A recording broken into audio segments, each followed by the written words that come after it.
ସମଧି ସମଧିଆଣୀ ଘର ଭିତରକୁ ଆସୁନ। କେତେବେଳୁ ଆସିଲଣି? ବାହାରେ କାହିଁ ଠିଆ ହେଇଛ? କି କରି ନମସ୍କାର ସମନ୍ଧିଆଣୀ। ଆମେ କେତେବେଳୁ ଆସିଲୁଣି ସେ କଥା ଠିକ୍, ହେଲେ ଘର ଭିତରକୁ ଯାଇ ଘରର ପରିବେଶ ପରିସ୍ଥିତି ଯାହା ଦେଖିଲୁ ତାପରେ ଆଉ ଘର ଭିତରକୁ ଯିବା ପାଇଁ ଆଉ ଇଚ୍ଛା କି ଆଗ୍ରହ ନାହିଁ। ଛି ଏତେ ଦିନ ପରେ ଏଠିକି ଆସି ଏଭଳି ପରିସ୍ଥିତିକୁ ସାମ୍ନା କରିବାକୁ ପଡ଼ିବ ବୋଲି ଆମେ ଜାଣିନଥିଲୁ। ସମଧି କଣ ଅସୁବିଧା ହେଲା କି? ଆଉ ଅଧିକା କ'ଣ ହେଇଥାନ୍ତା? ମଦୁଆ ପୁଅ ପାଇଁ ମୋ ଝିଅକୁ ବୋହୂ କରି ଆଣି ମୋ ଝିଅର ଜୀବନ ତ ଯାହା ବରବାଦ କଲ, ଶେଷରେ ଆମକୁ ଅପମାନିତ କରିବା ପାଇଁ ସବୁ ରାସ୍ତା ଖୋଲିଦେଲ। ସମଧି ଭିତରକୁ ଆସ। ଆମ ଦ୍ୱାରା ଯଦି କିଛି ଭୁଲ ଭଟିକା ହେଇଯାଇଛି ତାହେଲେ ଘରେ ବସିକି କଥା ହେବା ଆଉ ତାର ସମାଧାନର ରାସ୍ତା ବାହାର କରିବା। କି କରି ନାଇଁ ଆମକୁ ଘରକୁ ଡାକିକି ଆଉ ଅପମାନିତ କରନି। ରାଗନି ବା ସମଧି, ଆଗ ଘରକୁ ଆସ, ବୁଝିବା କ'ଣ ହେଇଛି। ଆହେ ଭିତରକୁ ଚାଲୁନ। ସମଧିଆଣୀ ଏତେ କରି ଡାକୁଛନ୍ତି, ଖରାପ ଭାବିବେନି। ହଉ କହୁଛ ଯଦି ଚାଲ। ବୁଝିଲ ସମନ୍ଧିଆଣୀ, ଝୁଅକୁ ତମ ପୁଅ ହାତରେ ଟେକିଦେଲା ପରେ ଆମେ ଭାବିଥିଲୁ ବୋଝ ହାଲୁକା ହେଇଗଲା ବୋଲି, କିନ୍ତୁ ଏଠି ଆସି ତ ଆମେ ଓଲଟା ଦେଖୁଛୁ। କି କରି ହଉ ନିଶ୍ଚିନ୍ତରେ ବସି ଥଣ୍ଡା ପାଣି ଟିକେ ପିଅ। ମୋ ପୁଅ କ'ଣ ଭୁଲ କରିଛି ସେ କଥା ବୁଝିବା। ଥଣ୍ଡା ପାଣି ପିଇବୁ କ'ଣ? ମୁଣ୍ଡ ତ ପୁରା ଗରମ ହେଇଯାଇଛି। ତମେ ଝିଅ ଦେଇଛ, ଏମିତି ରାଗିଲେ ହବ କି? ଯଦି ଆମ ଦ୍ୱାରା କିଛି ଭୁଲ ହେଇଯାଇଛି ସେଥିପାଇଁ ମୁଁ ହାତ ଯୋଡ଼ି କ୍ଷମା ମାଗୁଛି। ଆରେ ପିଉନ, ସମଧିଆଣୀ ପୁରା କ୍ଷମା ମାଗିଲେଣି। ତମେ ତମ ଜିଦ୍ରେ ରହିକି କ'ଣ ବଡ଼ ଲୋକ ହେଇଯିବ କି? ନାଇଁ ଜୋଇଁ ପୁଅ ଭୁଲ କରିଛନ୍ତି, ଆଉ ତାଙ୍କ ପାଇଁ ସମନ୍ଧିଆଣୀ କାହିଁକି କ୍ଷମା ମାଗିବେ?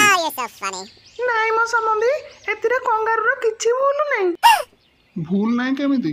ମଦ ପିଇକି ଶ୍ୱଶୁରକୁ ଚପରାସି ଆଉ ଶାଶୁକୁ ମାଉସୀ ଡାକୁଛନ୍ତି, ତମେ କହୁଛ ଜ୍ୱାଇଁଙ୍କର କିଛି ଭୁଲ ନାହିଁ। ତମ ଘରକୁ ଆସିବା ଆମର ଏତିକି, ଆଉ ଭୁଲରେ ସୁଦ୍ଧା ଆମେ କେବେ ତମ ଘରକୁ ଆସିବୁନି। ସମଧିଆଣୀ କିଏ କାନ୍ଦୁଛି କି? ହେ ନାଇଁ ବା, ତମ କାନ ଖରାପ ହେଇଗଲାଣି। ଶୁଣ ସମଧି, ମୋ ପୁଅ ଜାଣି ଶୁଣି ମଦ ପିଇନି, ତାକୁ ତା ସାଙ୍ଗମାନେ ଛଳନା କଥା କହି ଥଣ୍ଡାରେ ମଦ ମିଶାଇ ପିଆଇ ଦେଇଛନ୍ତି। ତମେ ଯାହା କୁହ ସମନ୍ଧିଆଣୀ, ଜ୍ୱାଇଁ ପୁଅ କ'ଣ ଛୋଟ ପିଲା ହେଇଛନ୍ତି ଯେ ତାଙ୍କୁ କିଏ ଭୁଲେଇକି ପିଆଇ ଦବ? ସେ କଥା ମୁଁ କେବେ ବିଶ୍ୱାସ କରିପାରିବିନି। କଥାଟା ତମକୁ ଭଲ ଲାଗିନି, ହେଲେ ମୁଁ ଯାହା କହୁଛି ସେଇଟା ସତ୍ୟ। ତମର ଯଦି ମୋ କଥାକୁ ବିଶ୍ୱାସ ହଉନି ତାହେଲେ ମୁଁ ପ୍ରମାଣ ଆଣିକି ତମକୁ ଦେଖେଇଦେବି। ହଉ ଆଣ, ପ୍ରମାଣ ଦେଖିଲେ ଯାଇକି ମୁଁ ବିଶ୍ୱାସ କରିବି। ଆରେ ତମେ କେଡ଼େ ଅଜବ ଲୋକ ମ। ସମଧିଆଣୀ କହୁଛନ୍ତି ମାନେ କଥାଟା ନିଶ୍ଚୟ ସତ ହୋଇଥିବ। ତାଙ୍କ କଥାକୁ ବିଶ୍ୱାସ ନ କରି ପ୍ରମାଣ ମାଗିବା ଆମର ଭୁଲ। 7 ଜନ୍ମକୁ ବନ୍ଧୁ ବାନ୍ଧି ପରସ୍ପରକୁ ଅବିଶ୍ୱାସ କଲେ କେମିତି ହବ? ଆରେ ତମେ ବୁଝୁନ, ପୁଅର କାଠ ବେପାର ଅଛି ବୋଲି ବିଶ୍ୱାସ କରି ଦାନ୍ତକାଠି ବେପାରୀକୁ ଆମେ ଜ୍ୱାଇଁ କଲେ। ସେତେବେଳେ ଯଦି ଆମେ ୟାଙ୍କୁ ବିଶ୍ୱାସ କରିନଥାନ୍ତେ ଆଜି ଏ ଦିନ ଦେଖିବାକୁ ପଡ଼ିନଥାନ୍ତା। କି କରି ଥାଉ ସମଧି, ଆଉ ସେ ପଛ କଥା କହି ମତେ ଲଜ୍ଜା ଦିଅନି। ମୋ ପୁଅ କଙ୍ଗାରୁ ଆଗକୁ ପ୍ଲାଷ୍ଟିକ ବେପାର କରିବ, ଆଉ ଏବେର ପ୍ରମାଣ ମୁଁ ତମ ଆଗକୁ ଆଣୁଛି, ଟିକେ ବସ।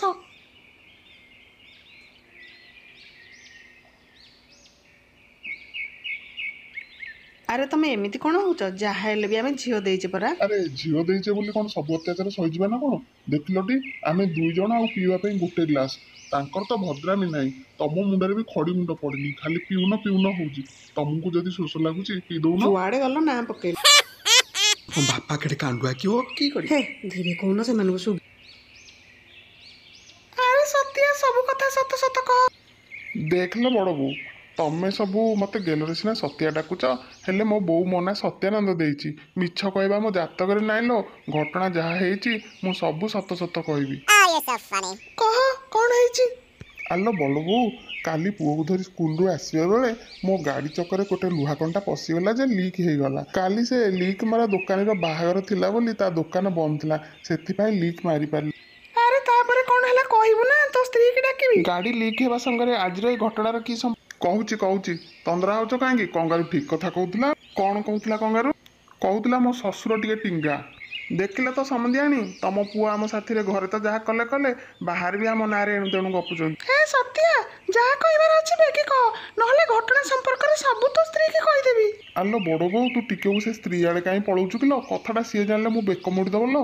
ତାହେଲେ ଶୀଘ୍ର କହ। କାଲି ତ ଗାଡ଼ି ଲିକ୍ ହେଲା, ଆଉ ଲିକ୍ ଦୋକାନର ବାହାଘର ପାଇଁ ଲିକ୍ ମାରି ପାରିଲିନି। ହେଲେ ଆଜି ମୋ ପୁଅର ପରୀକ୍ଷା, ସେଥିପାଇଁ ପୁଅକୁ ସ୍କୁଲକୁ ଛାଡ଼ିବା ପାଇଁ ମୋତେ ଗୋଟେ ଗାଡ଼ି ଦରକାର ଥିଲା। ଗାଡ଼ିଟେ ଯୋଗାଡ଼ ହେଇପାରୁନଥିବା କାରଣରୁ ସ୍ତ୍ରୀର ତାଗିଦ ଶୀଘ୍ର ଗାଡ଼ିଟେ ଯୋଗାଡ଼ କରି ପୁଅକୁ ସ୍କୁଲରେ ନେଇ ଛାଡ଼ି ଆସ। କ'ଣ କରିବି କ'ଣ ନାହିଁ ଚିନ୍ତା କରି ଖଟିକି ଗଲି। କାଳେ କିଏ ସେଠିକି ଗାଡ଼ି ନେଇ ଆସିଥିବ, ତାକୁ ଗାଡ଼ିଟା ଅଳ୍ପ ସମୟ ପାଇଁ ମାଗି ଆଣିବି। ହେଲେ ସେଠିକି ଯାଇ ଦେଖିଲି ବିଲା, କାଙ୍ଗୁ ଆଉ କାଳିଆ ବସି ମିଶିକି ମଦ ପିଉଛନ୍ତି। ବସି ପଡ଼ିଲି ସେମାନଙ୍କ ପାଖରେ ଆଉ ଆସିବାର କାରଣଟା ବି ସେମାନଙ୍କୁ କହିଲି। ସେମାନେ ମୋତେ ମଦ ଯାଚିଲେ, ପିଇବା ପାଇଁ ମନା କଲି। ଥଣ୍ଡା ଗ୍ଲାସଟେ ଦେଲେ, ପିଉ ପିଉ କଙ୍ଗାରୁ ସେଇ ବାଟରେ ଯାଉଥିବା ଦେଖିଲି। ହଠାତ୍ କ'ଣ ପାଇଁ କେଜାଣି ସେଇଠି ଅଳ୍ପ ସମୟ ପାଇଁ କଙ୍ଗାରୁର ଗାଡ଼ିଟା ଷ୍ଟାର୍ଟ ବନ୍ଦ ହୋଇଗଲା। ବିଲା କହିଲା, ହେଇରେ କଙ୍ଗାରୁ ଠିଆ ହେଇଛି, ତାକୁ ଗାଡ଼ିଟା ମାଗୁନୁ। କଙ୍ଗାରୁକୁ ଡାକିଲୁ ଆଉ ଗାଡ଼ି କଥା କହିଲୁ। ସିଏ ମନା କଲା, କହିଲା ମୋ ଶାଶୁ ଶ୍ୱଶୁର ଆଜି ଆମ ଘରକୁ ଆସୁଛନ୍ତି, ସେଥିପାଇଁ ମୁଁ ସଉଦା ଆଣିବାକୁ ଯାଉଛି। ତାକୁ ଆମେ ମଦ ଯାଚିଲୁ, ସେ ମନା କଲା।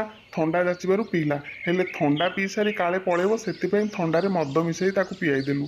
ତାପରେ ସିଏ ଆହୁରି ମାଗିଲା, ଆହୁରି ପିଇଲା, ଆହୁରି ମାଗିଲା, ପିଇ ଚାଲିଲା। ତାକୁ ନିଶା ହୋଇଯିବା ପରେ ତା ଗାଡ଼ିଟା ନେଇ ମୁଁ ପଳେଇ ଆସିଲି।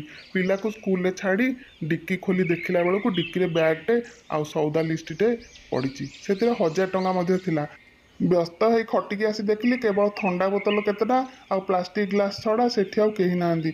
ପୁଣି ବଜାରକୁ ଯାଇ ସଉଦା କିଣି ଗାଡ଼ି ଫେରାଇବାକୁ ଆସିବା ବେଳେ ବଡ଼ ବୋଉ ମୋତେ ଦେଖିଦେଲା ଆଉ ଘରେ ବସେଇ କହିଲା, ତୁ ଏଇଠି ବସିଥା, କଙ୍ଗାରୁକୁ ତୁ ମଦ ପିଆଇଛୁ। ଯଦି ତା ଶାଶୁ ଶ୍ୱଶୁରଙ୍କୁ ସେ କିଛି ଏପଟ ସେପଟ କଥାବାର୍ତ୍ତା କରିବ ତାହେଲେ ତୁ ହିଁ ସାକ୍ଷୀ ଦେବୁ, ନହେଲେ ଘଟଣା ସମ୍ପର୍କରେ ତୋ ସ୍ତ୍ରୀକି ସବୁ କହିଦେବି। ବଡ଼ ବୋଉ ସ୍ତ୍ରୀକୁ କହିଦେବ ଶୁଣି ମୋ ପିଢ଼େଇ ପାଣି ହେଇଗଲା। ସେଇଟା ସ୍ତ୍ରୀ ନୁହେଁ ଆଜ୍ଞା, 33 kV ଭୋଲ୍ଟର କରେଣ୍ଟ। ଛୁଇଁବା ତ ଦୂରର କଥା, ପାଖକୁ ଗଲେ ଟାଣି ନେବ। ସେଇ ଭୟରେ ସାକ୍ଷୀ ଦେବା ପାଇଁ ୟାଙ୍କ ଘରେ ବସିଛି। କି ଦେଖିଲ ସମଧି, ମୋ ପୁଅ କେବେ ପିଏନି, ସବୁ ଏମାନଙ୍କର ନାଟ। ସବୁ ଠିକ୍ ଯେ ସମଧିଆଣୀ, କଙ୍ଗାରୁକୁ ତମେ ମାରପିଟ କରିଛ କି? ଆଉ କ'ଣ କରିଥାନ୍ତି, ତମକୁ ଇଆଡୁ ସିଆଡୁ କହିବା ପରେ ଜୋକ ରାଗିକି ନିଆଁ ହେଇଗଲା। ଭିଡ଼ି ଭିଡ଼ି କଙ୍ଗାରୁକୁ ମୋ ପାଖକୁ ନେଇ ଆମ ମା ପୁଅକୁ ବୁହେ ବକିଲା। ମୁଁ ତ ରାଗିକି ଥିଲି, କଙ୍ଗାରୁକୁ କୁଢ଼େଇ ଦେଲି, ସେଇ ମାଡ଼ରେ ତା ନିଶା ଛାଡ଼ିଗଲା। ବାପା ନମସ୍କାର, ବୋଉ ନମସ୍କାର। ଦେଖିଲଟି ଆମ କଙ୍ଗାରୁ କେଡ଼େ ସଂସ୍କାରୀ। ଜୋଇଁ ପୁଅ ଆଉ କେବେ ବାହାରେ ଥଣ୍ଡା ଫଣ୍ଡା ପିଇବନି।